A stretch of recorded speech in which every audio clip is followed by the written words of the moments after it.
Welcome to this video. Today I hope to bring about solid-state relays, and I will show how it works with a simple circuit.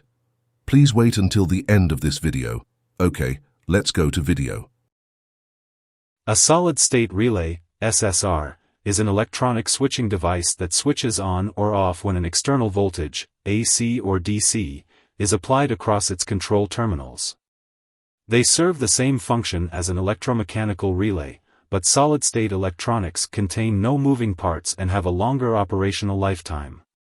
Solid-state relays were invented in 1971 by the Crydom Controls division of International Rectifiers.